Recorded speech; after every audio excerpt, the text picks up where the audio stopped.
आज से लगभग 4500 साल पहले भारतीय उपमहाद्वीप में एक ऐसी सभ्यता का उदय हुआ जिसने अपनी उन्नत नगर योजना, अद्भुत वास्तुकला और रहस्यमय संस्कृति से दुनिया को चकित कर दिया।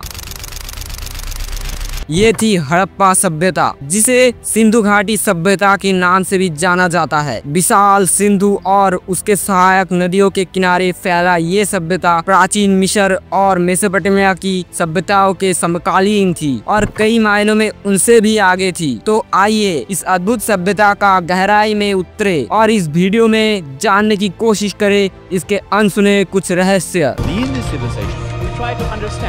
The Indus Valley civilization which existed 4,000 years ago.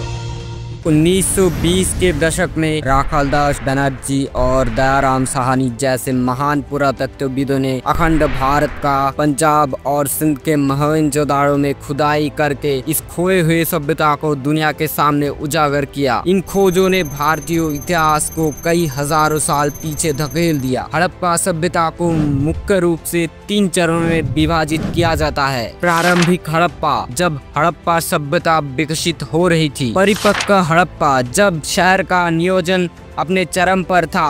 और उत्तर हड़प्पा, जब महान सभ्यता का पतन शुरू हो गया। हड़प्पा सभ्यता का सबसे प्रभावशाली विशेषत्वों में से एक थी इसकी उत्कृष्ट नगर योजना। सड़कें एक दूसरे को समकोण में काटती थी और शहर ग्रिड प्रणाली पर आधारित थे। हर घर में पक्की ईंटों से बने स्नान घर और नालियां थी जो एक उन्नत जल निकासी प्रणाली से जुड़ी थी। मोहनजोदाड़ो का विशाल स्नानागार एक अद्भुत रचना है जो धार्मिक या सामुदायिक स्नान के लिए इस्तेमाल किया जाता था। हड़प्पा के कारीगर पत्थर, शंख और धातु से अद्भुत वस्तुएं बनाते थे।